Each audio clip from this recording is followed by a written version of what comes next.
지금 세계 경제학계가 뒤집혔습니다. 이유는 단 하나, 한국 때문입니다. 세계 12대 경제국. 그중 11개국은 모두 침략으로 불을 쌓았습니다. 영국, 프랑스, 미국, 일본, 독일. 그들의 역사는 약탈의 기록이었죠. 그런데 단 하나 한국만이 달랐습니다. 단 한 번도 다른 나라를 침략하지 않았습니다. 오히려 당했습니다. 일본에게 35년간 지배당했죠. 1960년 세계 최빈국이었습니다. 그런데 2025년 세계 12위입니다. 60년 만에 400배 성장했습니다. 영국 교수 에릭 애슈턴은 말했습니다. 이건 경제학으로 설명할 수 없습니다.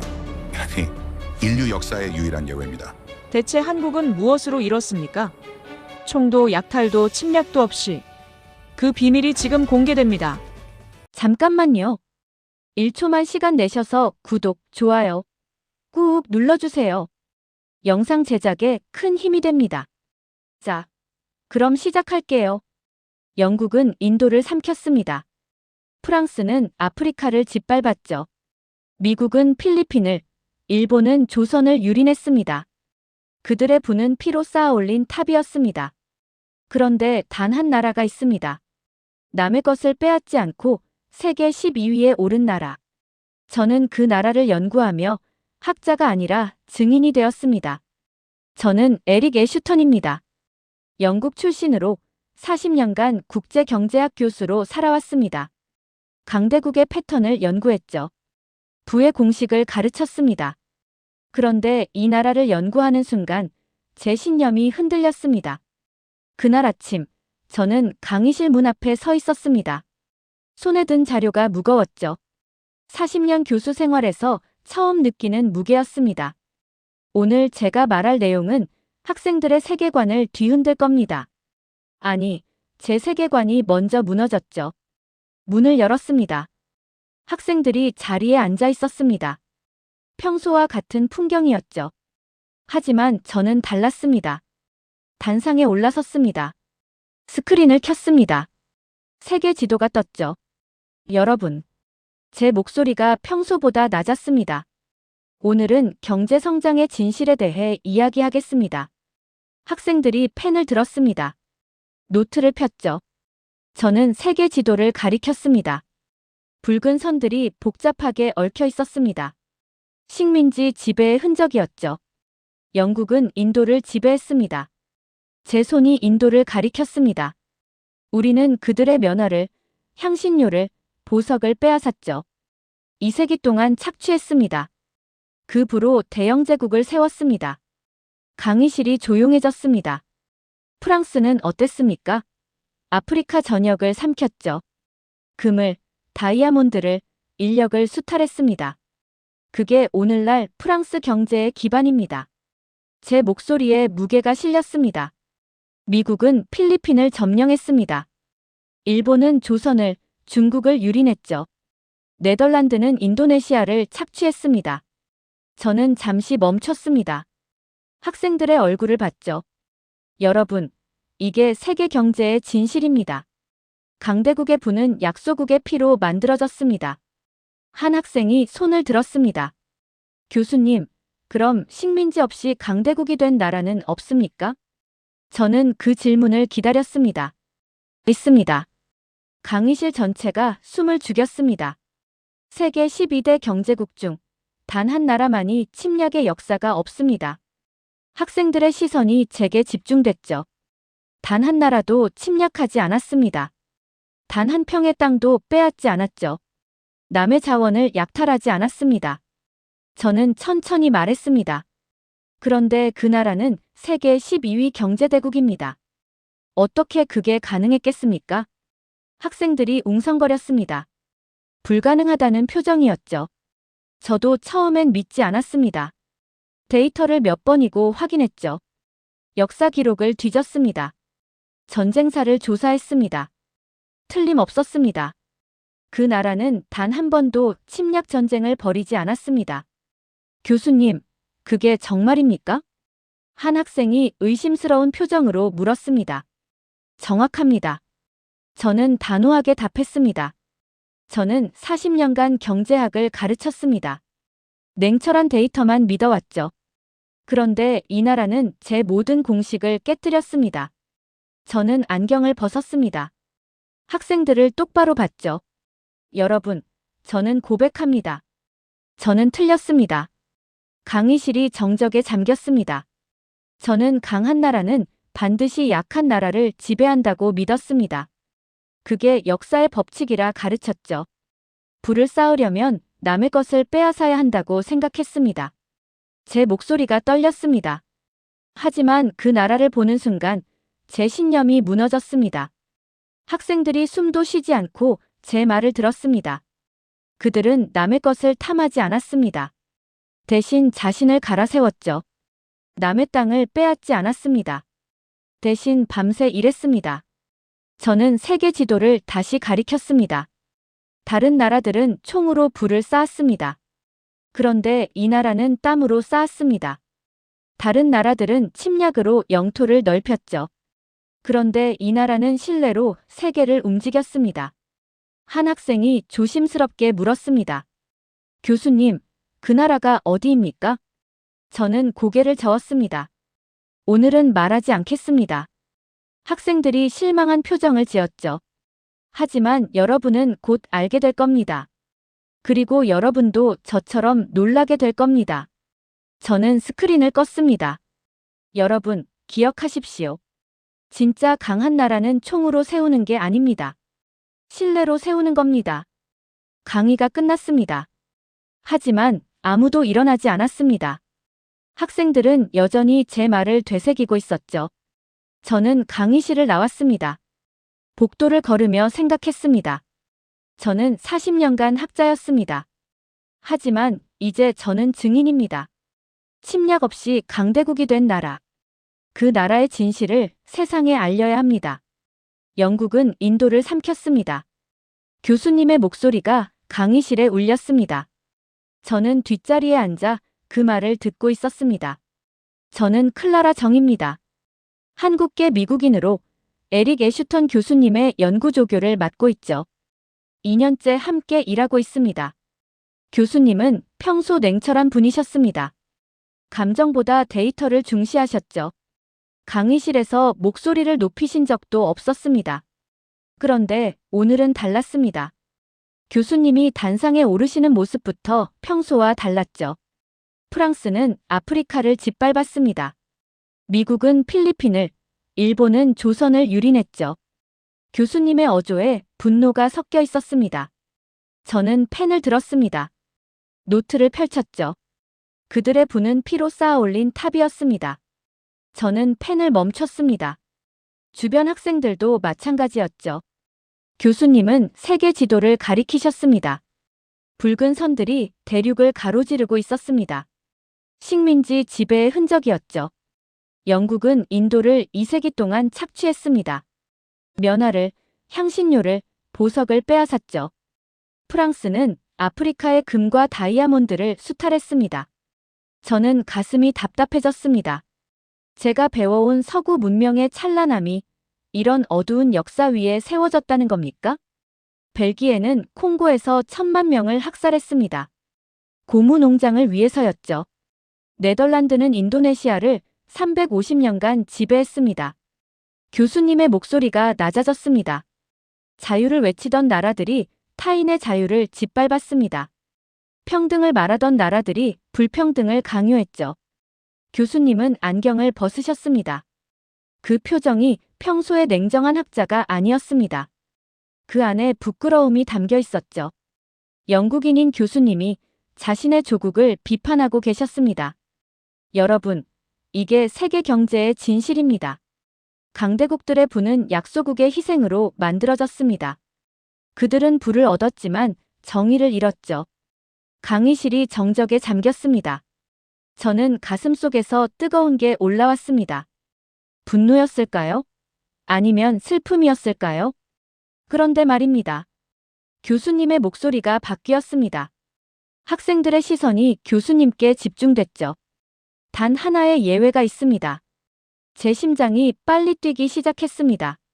세계 12대 경제국 중 단 한 나라만이 침략의 역사가 없습니다. 저는 펜을 꽉 쥐었습니다. 손에 땀이 났죠. 단 한 나라도 침략하지 않았습니다. 단 한 평의 땅도 빼앗지 않았죠. 대체 어느 나라입니까? 제 머릿속에 물음표가 가득 찼습니다. 그 나라는 남의 자원을 약탈하지 않았습니다.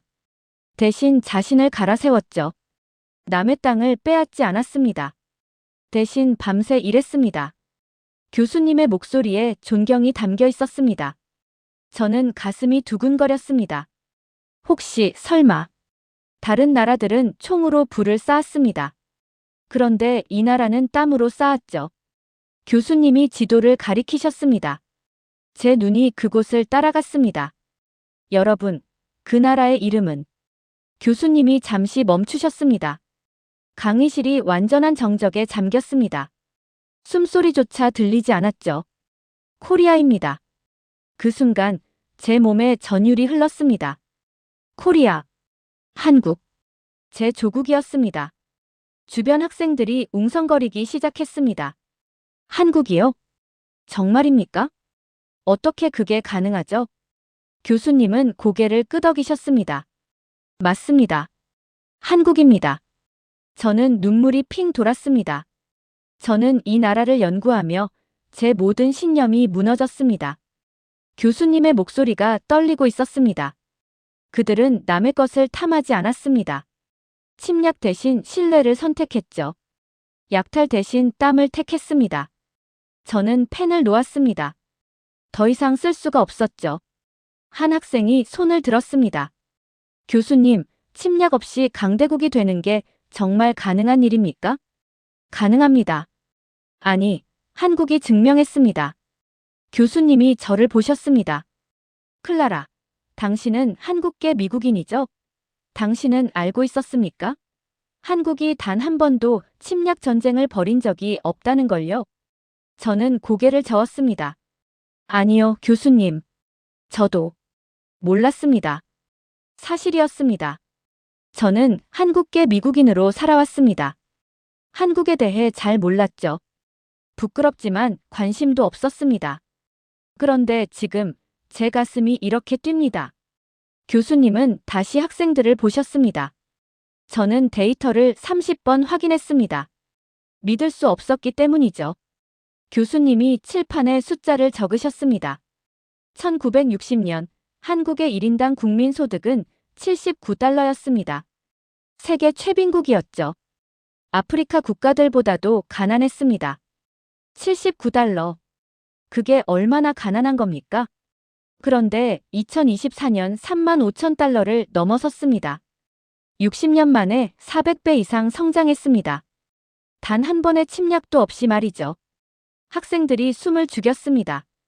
영국은 어떻게 부자가 됐습니까? 식민지를 착취했습니다. 프랑스도 미국도 일본도 마찬가지죠.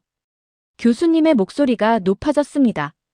하지만 한국은 달랐습니다. 오히려 침략을 당했습니다. 일본에게 35년간 지배당했죠. 나라를 빼앗겼습니다. 저는 주먹을 쥐었습니다. 그런데도 일어섰습니다. 남의 것을 빼앗지 않고 스스로 일어섰습니다. 교수님이 저를 다시 보셨습니다. 클라라, 당신의 조부모님은 어떻게 살아오셨습니까? 저는 할아버지를 떠올렸습니다. 할아버지는 공장에서 일하셨습니다. 밤낮 없이 일하셨죠. 목소리가 떨렸습니다. 할머니는 새벽 5시에 일어나셨습니다. 쉬는 날이 없으셨어요. 손이 부르트도록 일하셨습니다. 교수님이 고개를 끄덕이셨습니다. 그겁니다. 그게 한국의 힘이었습니다. 교수님이 칠판을 두드리셨습니다. 남의 것을 빼앗는 대신 밤새 일했습니다. 전쟁으로 영토를 넓히는 대신 땀으로 공장을 세웠죠. 침략으로 자원을 얻는 대신 기술을 배우고 익혔습니다. 저는 눈물을 참았습니다. 할아버지의 거친 손이 떠올랐습니다. 할머니의 주름진 얼굴이 생각났죠. 그분들이 이렇게 일하신 이유가 있었습니다. 이게 진짜 강함입니다. 교수님이 마지막으로 말씀하셨습니다. 총이 아니라 신뢰로, 침략이 아니라 땀으로 세운 나라. 그게 한국입니다. 강의가 끝났습니다. 하지만 저는 일어날 수 없었습니다. 제 가슴이 너무 뜨거웠습니다. 교수님의 말은 데이터가 아니었습니다. 양심이었습니다. 통계가 아니라 진실이었죠. 저는 그날 제 나라를 처음으로 제대로 알았습니다. 그리고 처음으로 진심으로 자랑스러웠습니다. 강의가 끝난 후 저는 교수님 연구실로 갔습니다. 문을 두드렸죠. 들어오세요. 교수님은 창밖을 보고 계셨습니다. 생각에 잠긴 표정이었죠. 교수님, 오늘 강의는 정말 놀라웠습니다. 저는 조심스럽게 말했습니다. 교수님이 저를 보셨습니다. 미소를 지으셨죠. 클라라, 앉으세요. 저는 의자에 앉았습니다. 교수님은 책상 위에 자료를 꺼내셨습니다.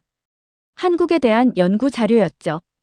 저는 처음 한국을 연구할 때 한국인들이 독하다고 생각했습니다. 교수님의 목소리가 낮았습니다. 독하다고요? 저는 의아했습니다. 네. 그들의 집요함이 처음엔 이해가 안 됐죠. 밤새 일하고 쉬지 않고 앞만 보고 달리는 모습이요. 교수님은 자료를 펼치셨습니다. 한국 전쟁 후 그들은 폐허에서 시작했습니다. 아무것도 없었죠. 하지만 포기하지 않았습니다. 교수님의 손가락이 사진을 가리켰습니다. 1950년대 서울의 모습이었죠. 무너진 건물들, 굶주린 사람들. 1997년 국제통화기금 위기가 터졌습니다. 나라가 파산 직전이었죠. 저는 그때를 기억했습니다. 어렸지만 부모님이 걱정하시던 모습이 떠올랐습니다. 그런데 한국인들은 어떻게 했는지 아십니까? 교수님이 저를 보셨습니다. 금 모으기 운동을 벌였습니다. 국민들이 자발적으로 금을 내놨죠. 할머니들이 결혼 반지를, 어머니들이 금팔찌를 내놨습니다. 저는 숨을 죽였습니다. 225톤입니다. 350만 명이 참여했죠. 그 돈으로 나라를 살렸습니다. 교수님의 목소리가 떨렸습니다. 저는 그걸 보고 충격받았습니다. 세계 어느 나라에서 이런 일이 가능하겠습니까? 저는 대답할 수 없었습니다. 2014년 세월호 참사가 일어났습니다. 교수님은 다른 자료를 꺼내셨습니다. 304명이 희생됐죠. 대부분 학생들이었습니다. 저는 그날을 기억했습니다. 전 세계가 슬퍼했죠. 그런데 한국인들은 어떻게 했습니까? 서로를 위로했습니다. 함께 슬퍼했죠. 추모 물결이 전국을 덮었습니다. 교수님의 눈가가 붉어졌습니다. 저는 그때 깨달았습니다.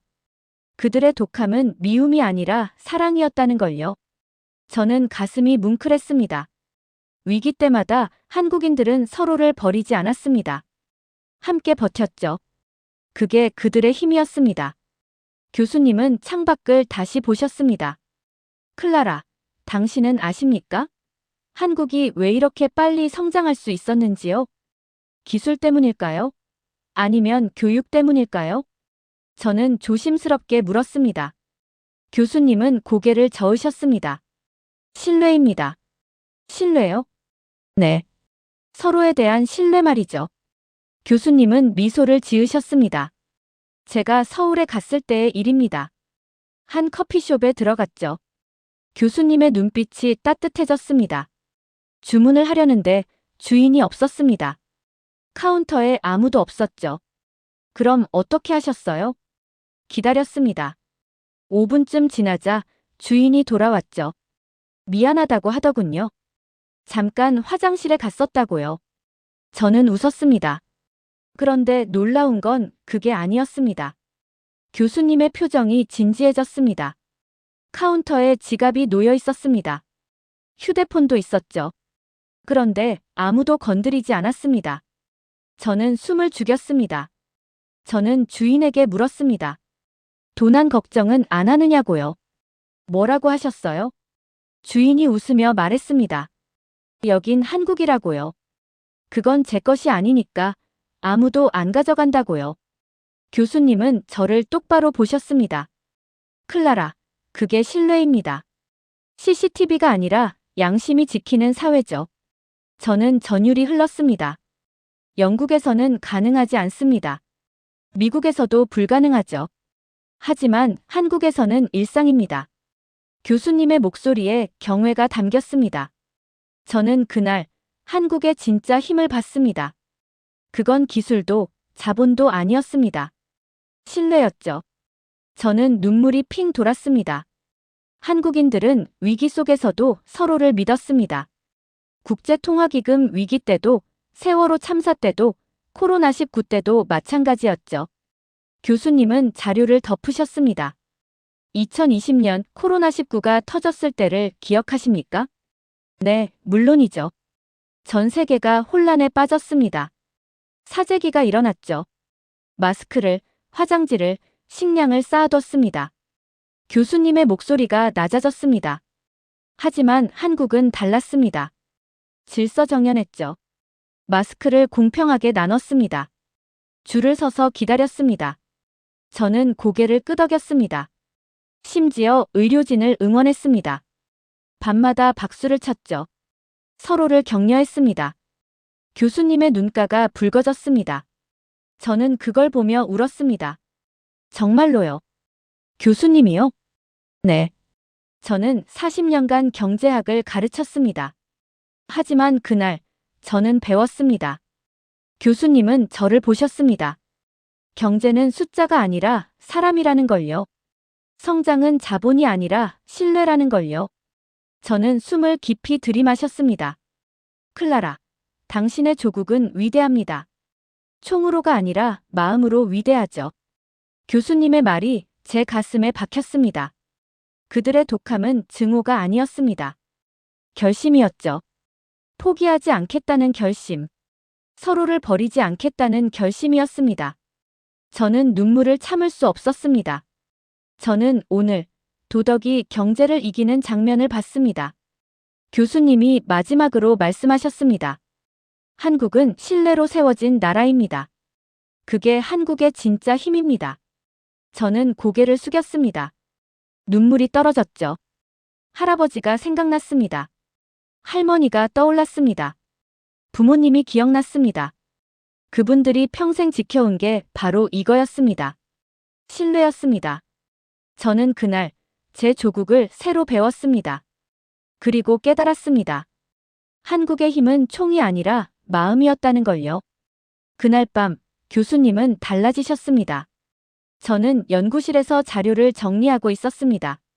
밤 10시가 넘었죠. 교수님은 책상 앞에 앉아 계셨습니다. 하지만 일을 하고 계신 게 아니었습니다. 그냥 멍하니 앉아 계셨죠.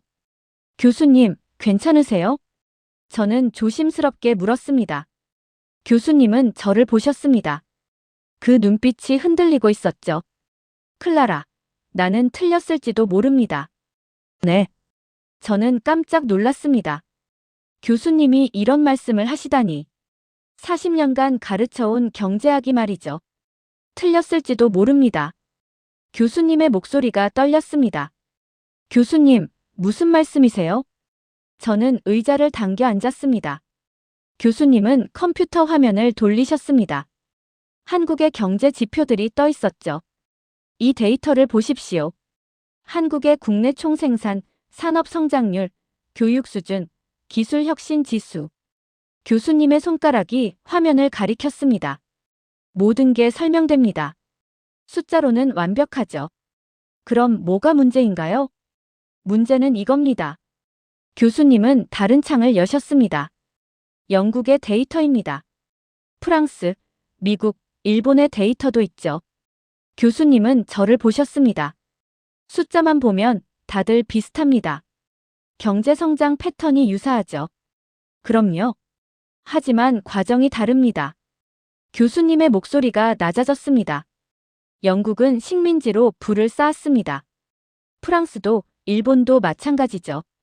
그런데 한국은 아무것도 빼앗지 않고 여기까지 왔습니다. 교수님은 안경을 벗으셨습니다. 제 학문은 이렇게 가르칩니다. 경제 성장에는 자본 축적이 필요하다. 자본 축적에는 자원이 필요하다. 자원을 얻으려면 경쟁에서 이겨야 한다. 교수님의 눈빛이 흔들렸습니다. 하지만 한국은 자원이 없었습니다. 석유도, 광물도, 넓은 땅도 없었죠. 그런데 어떻게 세계 12위가 됐습니까? 저는 숨을 죽였습니다.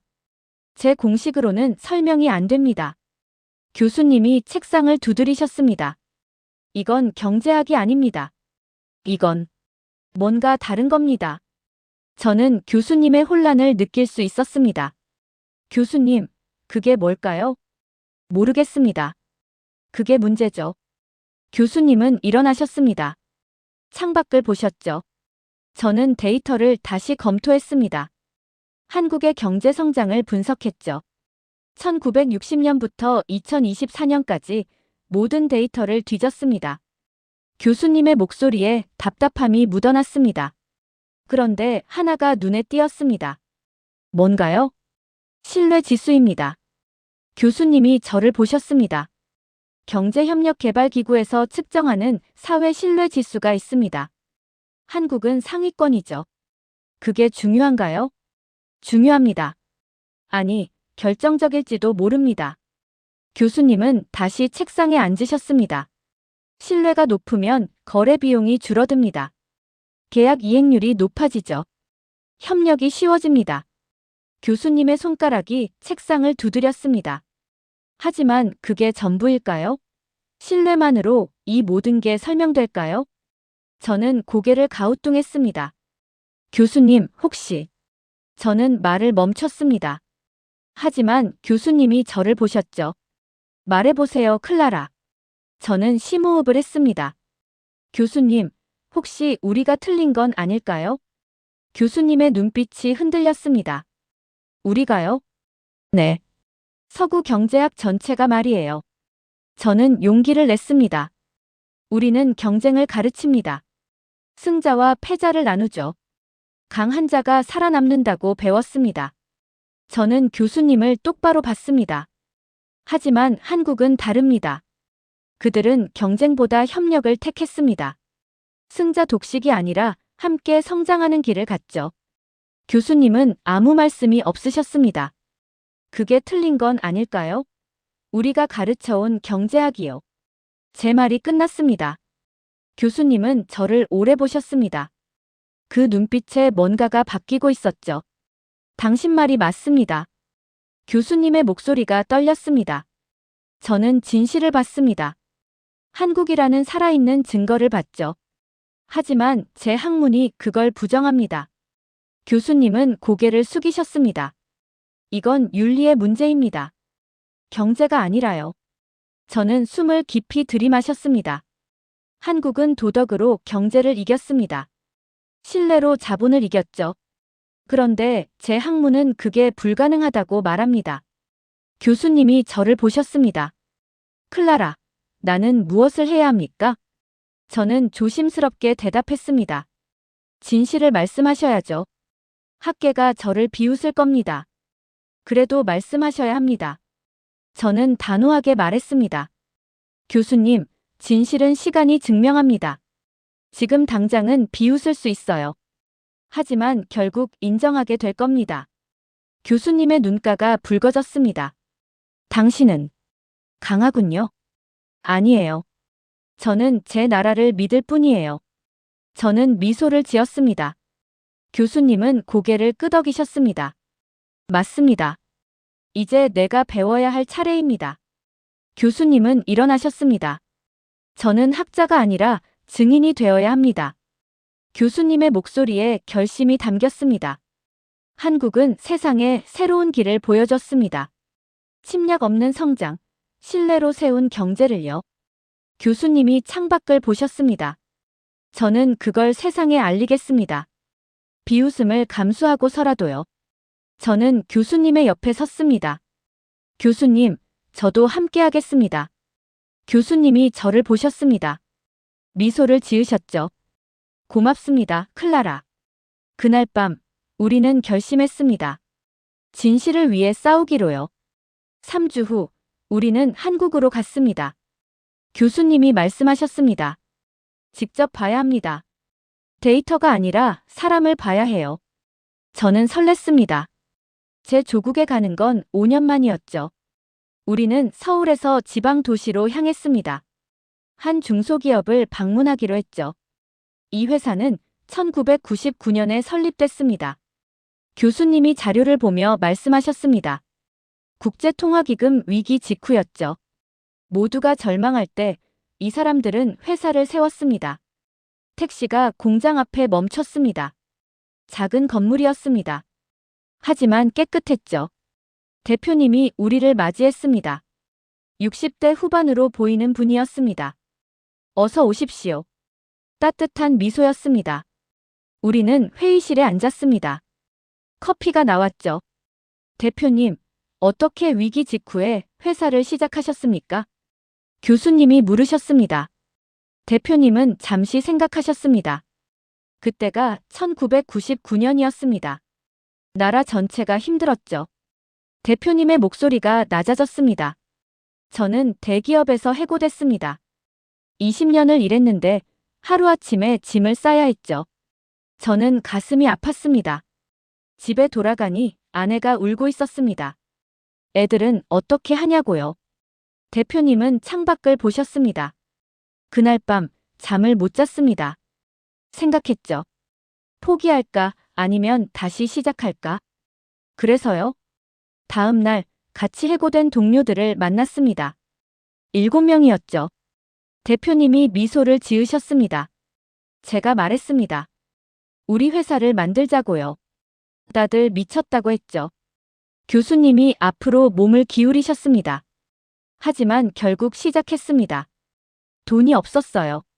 그래서 각자 퇴직금을 모았죠. 퇴직금을요? 저는 놀랐습니다. 네. 전 재산이었습니다. 하지만 믿었어요. 서로를요. 대표님의 눈빛이 따뜻했습니다. 처음 2년은 지옥이었습니다. 월급도 제대로 못 줬죠. 그런데 아무도 안 나갔어요. 왜요? 가족이었으니까요. 대표님이 저를 보셨습니다. 우린 가진 게 없었습니다. 돈도 기술도 인맥도 없었죠. 하지만 하나는 있었어요. 뭔가요? 서로였습니다. 대표님의 말이 제 가슴을 쳤습니다. 밤새 일했습니다. 주말도 없었죠. 하지만 불평하는 사람이 없었어요. 대표님은 일어나셨습니다. 공장을 보시겠습니까? 우리는 공장으로 향했습니다. 기계들이 돌아가고 있었습니다. 직원들이 일하고 있었죠. 한 직원이 우리를 봤습니다. 고개를 숙여 인사했습니다. 저 직원은 1999년부터 함께 했습니다. 대표님이 말씀하셨습니다. 25년째죠. 한 번도 그만두지 않았어요. 저는 그 직원을 봤습니다. 50대 중반으로 보였죠. 왜 계속 다니십니까? 제가 물었습니다. 직원이 미소를 지었습니다. 여긴 제 집이니까요. 그 말에 저는 숨이 멎었습니다. 우리는 다시 회의실로 돌아왔습니다. 교수님이 물으셨습니다. 대표님, 한국의 힘이 뭐라고 생각하십니까? 대표님은 잠시 생각하셨습니다. 우린 가진 게 없었습니다. 대표님의 목소리가 떨렸습니다. 그래서 나눔을 먼저 배웠죠. 저는 펜을 멈췄습니다. 일본은 우리를 35년간 지배했습니다. 모든 걸 빼앗아갔죠. 대표님의 눈빛이 강렬했습니다. 한국 전쟁은 모든 걸 파괴했습니다. 남은 게 없었어요. 하지만 일어났죠? 교수님이 물으셨습니다. 네. 왜냐하면 서로를 믿었으니까요. 대표님이 미소를 지으셨습니다. 미국은 자원이 많습니다. 땅이 넓죠. 그래서 혼자서도 잘 살 수 있어요. 대표님은 창밖을 보셨습니다. 하지만 우린 달랐습니다. 자원도 없고 땅도 좁았죠. 혼자서는 못 살았어요. 그래서요? 함께 살았습니다. 대표님의 말이 제 가슴에 박혔습니다. 이웃이 굶으면 우리 밥을 나눠줬습니다. 친구가 힘들면 우리가 도왔죠. 저는 눈물이 핑 돌았습니다. 그게 한국입니다. 경쟁이 아니라 협력이에요. 혼자가 아니라 함께죠. 교수님의 표정이 달라졌습니다. 더 이상 분석하는 얼굴이 아니었습니다. 감동하는 얼굴이었죠. 대표님, 고맙습니다. 교수님의 목소리가 떨렸습니다. 저는 오늘 진짜 경제를 배웠습니다. 공장을 나오며 교수님이 말씀하셨습니다. 클라라, 보셨습니까? 네, 교수님. 저는 40년간 경쟁을 가르쳤습니다. 승자와 패자를 나눴죠. 교수님이 걸음을 멈추셨습니다. 하지만 틀렸습니다. 강함은 경쟁이 아니었어요. 교수님이 저를 보셨습니다. 함께 버티는 겁니다. 서로를 믿는 거죠. 저는 고개를 끄덕였습니다. 한국은 그걸 증명했습니다. 도덕을 실천으로 보여줬어요. 교수님의 눈가가 붉어졌습니다. 이건 기적이 아닙니다. 선택이었죠. 저는 교수님의 손을 잡았습니다. 교수님, 우리 이 이야기를 세상에 알려야 해요. 교수님이 미소를 지으셨습니다. 그러겠습니다. 우리는 택시에 올랐습니다. 창밖으로 공장이 보였습니다. 직원들이 일하고 있었죠. 저는 깨달았습니다. 한국의 기적은 기술이 아니었습니다. 사람이었습니다. 서로를 믿고 함께 버티는 사람들. 그게 한국의 진짜 힘이었습니다. 런던으로 돌아온 지 일주일. 교수님의 연구실 문 앞에 사람들이 모여 있었습니다. 저는 복도에서 멈췄습니다. 뭔가 이상했죠. 문이 열렸습니다. 3명의 교수들이 나왔습니다. 에릭, 자네 정신 차리게. 한 교수가 차갑게 말했습니다. 저는 숨을 죽였습니다. 한국 모델이 특별하다고. 그건 우연일 뿐이야. 다른 교수가 비웃었습니다. 데이터로 증명하지 못하면 그건 학문이 아니네. 3번째 교수가 말했습니다. 그들이 지나갔습니다. 저를 보지도 않았죠. 저는 연구실로 들어갔습니다. 교수님은 책상에 앉아 계셨습니다. 얼굴이 창백했죠. 교수님. 저는 조심스럽게 불렀습니다. 교수님이 저를 보셨습니다. 미소를 지으려 하셨지만 억지였습니다. 들었습니까? 네, 밖에서. 학계가 움직이고 있습니다. 교수님의 목소리가 낮았습니다. 제 연구를 막으려 하고 있어요. 저는 의자에 앉았습니다. 교수님은 이메일을 보여주셨습니다. 국제경제학회에서 왔습니다. 제목이 보였습니다. 연구 검증 요청. 제 논문을 다시 검증하겠답니다. 한국 모델의 특수성을 증명하라고 하네요. 교수님의 손이 떨렸습니다. 교수님, 그럼 다시 증명하시면 되지 않나요? 문제는 그게 아닙니다. 교수님이 저를 보셨습니다. 그들은 믿고 싶지 않은 겁니다. 왜요? 자신들이 틀렸다는 걸 인정하기 싫으니까요. 교수님은 일어나셨습니다. 창밖을 보셨죠? 서구 경제학은 경쟁을 기반으로 합니다. 양육강식, 승자독식이죠. 교수님의 목소리에 분노가 섞였습니다. 하지만 한국은 협력으로 성장했습니다. 신뢰로 불을 쌓았죠. 그게 뭐가 문제인가요? 그들의 이론이 무너지니까요. 교수님이 돌아보셨습니다. 만약 한국이 특별한 게 아니라면, 만약 협력이 경쟁보다 강하다면, 교수님의 눈빛이 흔들렸습니다. 그럼 지난 100년간의 경제학이 틀린 겁니다. 저는 숨을 죽였습니다. 그들은 그걸 인정할 수 없습니다. 자신들의 명예가 걸렸으니까요. 교수님은 다시 앉으셨습니다. 저도 마찬가지입니다. 교수님도요? 네. 저도 40년간 경쟁을 가르쳤습니다. 이제 와서 틀렸다고 말하면. 교수님의 목소리가 떨렸습니다. 제 명예는 어떻게 됩니까? 저는 가슴이 아팠습니다. 클라라, 저는 양심과 명예 사이에서 갈등하고 있습니다. 교수님이 저를 똑바로 보셨습니다. 진실을 말하면 학계에서 매장당할 겁니다. 하지만 침묵하면 제 양심이 죽습니다. 저는 어떻게 대답해야 할지 몰랐습니다. 진실은 제 앞에 있습니다. 한국이라는 살아있는 증거가 있죠. 하지만 세상은 그걸 믿지 않으려 합니다. 교수님은 고개를 숙이셨습니다. 어떻게 해야 합니까? 저는 심호흡을 했습니다. 교수님. 제 목소리가 떨렸습니다. 교수님은 제게 말씀하셨습니다. 학자가 아니라 증인이 되어야 한다고요. 교수님이 저를 보셨습니다. 진실을 위해 싸워야 한다고 하셨어요. 저는 교수님의 손을 잡았습니다.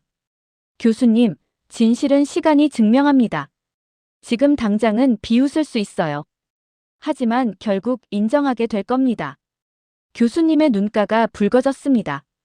명예를 잃을지도 모릅니다. 하지만 양심은 지킬 수 있어요. 제 말에 교수님이 고개를 끄덕이셨습니다. 그때 컴퓨터에서 알림이 울렸습니다. 교수님이 확인하셨습니다. 국제경제포럼입니다. 네. 3개월 후 베를린에서 열립니다. 기조연설 요청이 왔네요. 교수님의 손이 떨렸습니다. 전 세계 경제학자들이 모입니다. 저는 교수님을 봤습니다. 이게 기회입니까?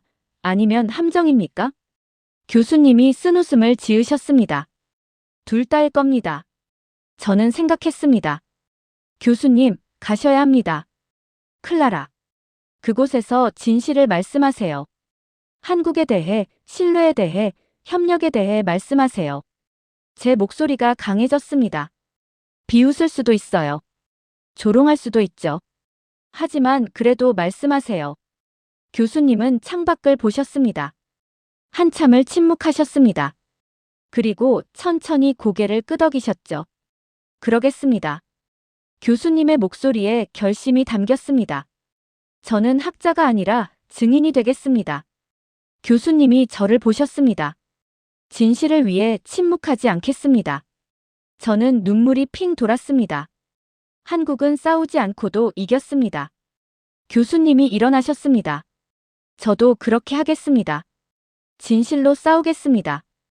교수님은 이메일에 답장을 쓰기 시작하셨습니다. 참석하겠습니다. 그 한 문장이 모든 걸 바꿀 것이었습니다. 저는 알았습니다. 3개월 후 베를린에서 역사가 쓰일 거라는 걸요. 교수님이 저를 보셨습니다. 클라라, 함께 가시겠습니까? 당연하죠, 교수님. 저는 미소를 지었습니다. 저도 증인이 되고 싶어요. 교수님이 웃으셨습니다. 진짜 웃음이었습니다. 우리는 결심했습니다. 세상에 진실을 말하기로요. 한국은 싸우지 않고도 이겼습니다. 우리도 그렇게 할 것입니다. 진실로, 양심으로, 용기로. 3개월이 지났습니다. 우리는 베를린에 도착했습니다. 국제경제포럼이 열리는 컨벤션 센터 앞에 섰습니다. 거대한 건물이었죠. 클라라. 교수님이 저를 불렀습니다.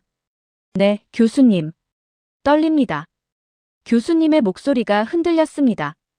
저는 교수님의 손을 봤습니다. 떨리고 있었죠. 괜찮으세요? 아니요. 전혀 괜찮지 않습니다. 교수님이 쓴웃음을 지으셨습니다. 40년 교수 생활에서 처음입니다. 이렇게 떨리는 건요. 저는 교수님의 손을 잡았습니다. 교수님, 진실은 우리 편입니다. 교수님이 고개를 끄덕이셨습니다. 우리는 안으로 들어갔습니다. 홀은 거대했습니다. 1000명은 앉을 수 있어 보였죠. 각국의 경제학자들이 모여 있었습니다. 미국, 영국, 프랑스, 독일, 일본. 저는 긴장했습니다. 한 사람이 우리에게 다가왔습니다. 미국 하버드대 교수였죠. 에릭, 오랜만이네. 그의 목소리가 차갑습니다. 자네 발표 기대되는군. 한국이 특별하다는 주장 말일세. 그가 비웃었습니다. 데이터로 증명할 수 있겠지? 교수님은 아무 말씀이 없으셨습니다. 하버드 교수가 지나갔습니다. 교수님. 괜찮습니다. 교수님이 저를 보셨습니다. 저들의 반응은 예상했습니다. 우리는 앞자리에 앉았습니다. 포럼이 시작됐습니다. 1시간 동안 여러 발표가 이어졌습니다. 모두 기존 경제 이론을 강화하는 내용이었죠. 경쟁, 효율성, 시장 지배력. 익숙한 단어들이었습니다. 다음은 에릭 애슈턴 교수님의 발표입니다. 사회자가 교수님을 소개했습니다. 주제는 신뢰 자본과 경제 성장입니다. 청중이 웅성거렸습니다. 교수님이 일어나셨습니다. 저는 교수님의 뒷모습을 봤습니다. 떨리고 계셨죠. 교수님이 단상에 오르셨습니다. 1000명의 시선이 교수님께 쏠렸습니다. 냉소적인 시선이었습니다. 의심하는 눈빛이었죠. 교수님은 마이크 앞에 서셨습니다. 심호흡을 하셨습니다. 그리고 입을 여셨습니다. 여러분. 교수님의 목소리가 울렸습니다. 오늘 저는 수치가 아닌 사람에 대해 이야기하겠습니다. 청중이 웅성거렸습니다. 저는 손에 땀이 났습니다. 저는 40년간 경제학을 가르쳤습니다. 데이터를 분석했죠. 성장 모델을 연구했습니다. 교수님의 목소리가 떨렸습니다. 하지만 저는 틀렸습니다. 홀이 조용해졌습니다. 저는 경쟁이 성장의 원동력이라 믿었습니다. 강한 자가 살아남는다고 가르쳤죠. 교수님이 청중을 둘러보셨습니다. 그런데 한 나라가 그 모든 걸 뒤집었습니다. 교수님이 스크린을 켰습니다. 한국 지도가 떴습니다. 코리아입니다. 웅성거림이 커졌습니다. 이 나라는 세계 12대 경제국입니다. 하지만 단 한 번도 다른 나라를 침략하지 않았습니다. 한 교수가 손을 들었습니다. 그게 중요합니까? 경제 성장과 무슨 관련이 있죠? 교수님이 그를 보셨습니다. 모든 관련이 있습니다. 교수님의 목소리가 강해졌습니다. 영국은 어떻게 부자가 됐습니까? 인도를 착취했습니다. 프랑스는요? 아프리카를 수탈했죠. 청중이 술렁였습니다. 미국은 라틴 아메리카를, 일본은 아시아를 지배했습니다. 그게 여러분이 말하는 경제 성장입니다. 교수님의 목소리에 힘이 실렸습니다. 하지만 한국은 달랐습니다. 교수님이 다음 슬라이드를 넘겼습니다. 1960년 1인당 국민소득 79달러. 세계 최빈국이었습니다. 숫자가 화면에 떴습니다. 2024년 35,000달러. 60년 만에 400배 성장했습니다. 청중이 숨을 죽였습니다. 단 한 번의 침략도 없이 말입니다. 교수님이 청중을 똑바로 보셨습니다.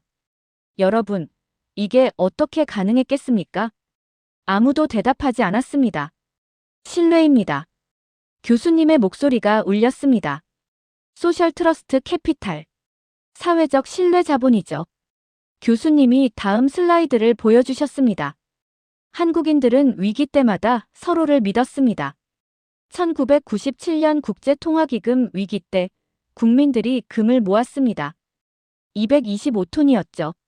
저는 그때를 떠올렸습니다. 2020년 코로나19 때 질서정연하게 대응했습니다. 서로를 배려했죠. 교수님의 목소리가 떨렸습니다. 이게 자본입니다. 여러분이 측정하지 못하는 자본이죠. 하버드 교수가 일어났습니다. 교수, 그건 감상일 뿐입니다. 데이터가 어디 있습니까? 교수님이 그를 보셨습니다.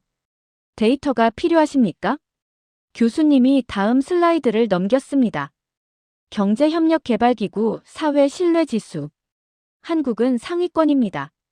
거래비용지수, 계약이행률, 협력지수. 모두 높습니다. 숫자들이 화면을 채웠습니다.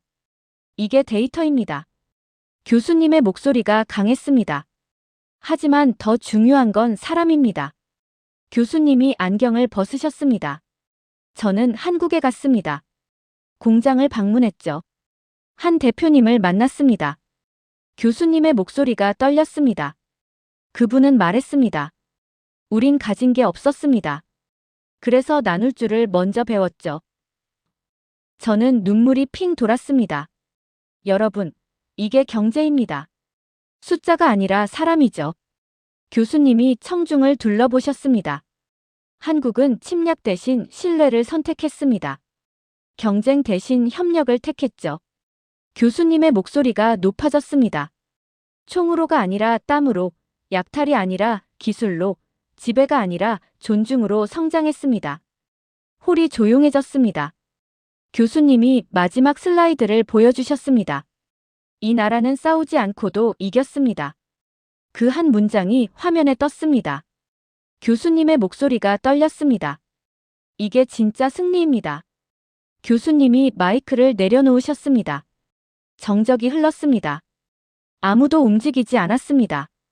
저는 숨도 쉬지 못했습니다. 그때였습니다. 한 사람이 일어났습니다. 박수를 쳤습니다. 천천히 하지만 확실하게. 또 한 사람이 일어났습니다. 박수가 이어졌습니다. 그리고 또. 홀 전체가 일어났습니다.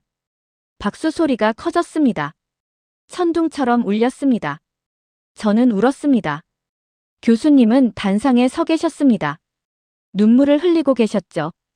박수는 멈추지 않았습니다. 1분, 2분, 3분. 저는 일어났습니다. 박수를 쳤습니다. 진심으로 힘껏. 교수님이 저를 보셨습니다. 미소를 지으셨죠. 그날 세계는 조용히 고개를 들었습니다.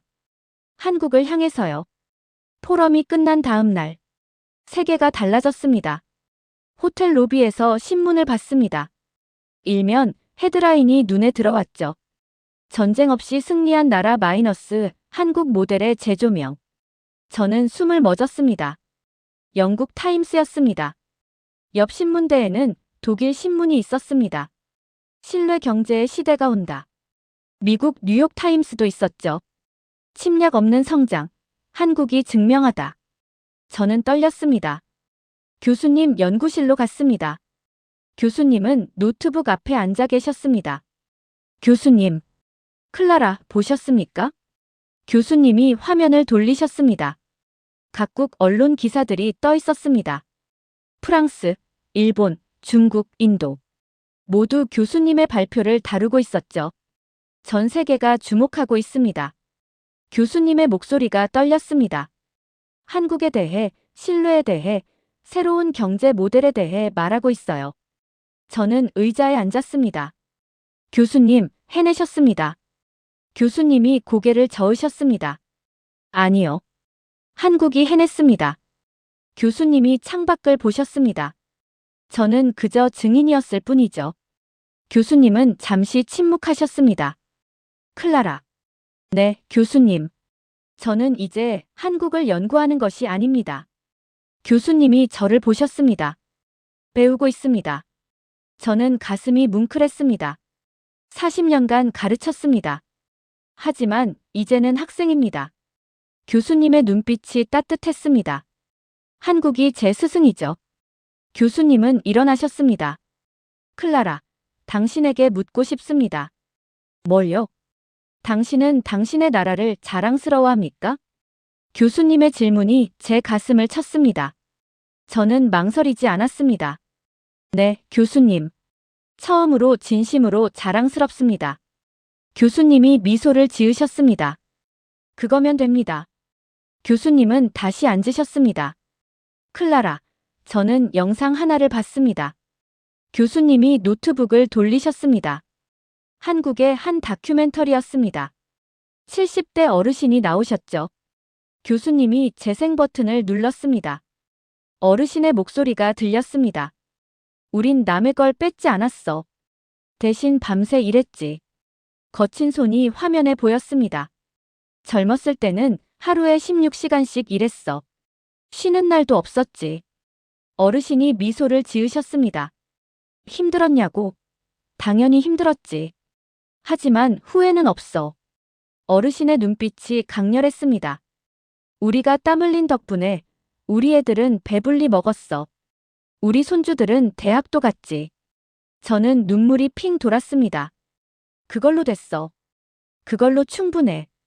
영상이 끝났습니다. 교수님이 화면을 껐습니다. 클라라, 이게 한국입니다. 교수님의 목소리가 떨렸습니다. 남의 것을 빼앗지 않고 자신을 갈아세운 사람들이죠. 저는 눈물을 닦았습니다. 할아버지가 떠올랐습니다. 할머니가 생각났습니다.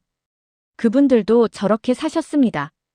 밤새 일하시고 쉬지 않으시고 앞만 보고 달리셨죠. 저는 이제 압니다. 교수님이 말씀하셨습니다. 진짜 강한 나라는 총으로 세우는 게 아닙니다. 땀으로 세우는 거죠. 교수님이 저를 보셨습니다. 침략으로 넓히는 게 아닙니다. 신뢰로 연결하는 겁니다. 저는 고개를 끄덕였습니다. 교수님은 창밖을 보셨습니다. 정의로 세운 나라. 교수님의 목소리가 울렸습니다. 그 신뢰가 다시 세계를 움직이고 있습니다. 저는 일어났습니다. 창가로 갔습니다. 햇살이 들어오고 있었습니다.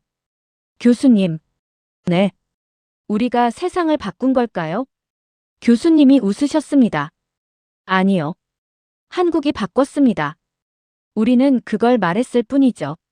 저는 미소를 지었습니다. 그날 이후 변화가 시작됐습니다. 다른 나라 학자들이 한국을 연구하기 시작했습니다. 협력 경제에 대한 논문이 쏟아졌죠. 신뢰 자본이 새로운 화두가 됐습니다. 저는 교수님과 계속 연구했습니다. 한국의 다른 모델들을 분석했죠. 교육 시스템, 의료 체계, 사회 안전망. 모두 신뢰를 기반으로 하고 있었습니다. 6개월 후, 우리는 다시 한국에 갔습니다. 서울 거리를 걸었습니다. 사람들이 질서정연하게 움직이고 있었죠. 신호를 지키고 줄을 서고 서로를 배려했습니다. 클라라, 보이십니까? 교수님이 말씀하셨습니다. 이게 신뢰입니다. 법이 아니라 양심이 지키는 사회죠. 저는 고개를 끄덕였습니다. 우리는 한 카페에 들어갔습니다. 주인이 웃으며 맞아주셨습니다. 커피를 마시며 교수님이 말씀하셨습니다. 클라라, 당신은 어떤 학자가 되고 싶습니까? 저는 생각했습니다. 교수님처럼요. 저처럼요. 네. 진실을 두려워하지 않는 학자요. 교수님이 미소를 지으셨습니다. 그럼 기억하세요. 교수님이 제 손을 잡으셨습니다. 데이터보다 사람을 보세요.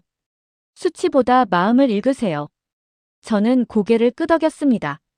그리고 진실을 위해 침묵하지 마세요.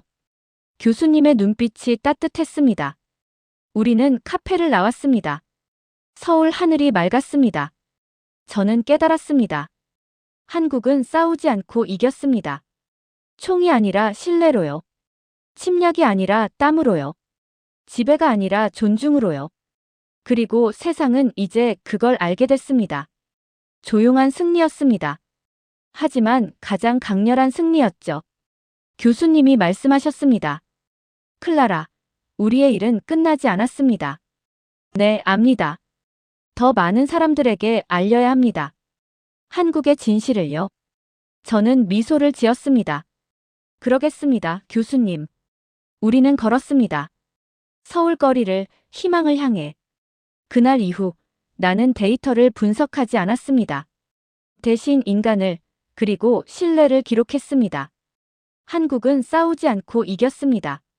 남의 것을 탐하지 않고 스스로를 지켜냈습니다. 그 조용한 승리가 세상을 울립니다. 그리고 나는 깨달았습니다. 진짜 강한 나라는 누군가를 이긴 나라가 아니라 끝까지 사람을 믿은 나라였다는 걸요. 한국은 그걸 증명했습니다. 그리고 세상은 이제 배우고 있습니다.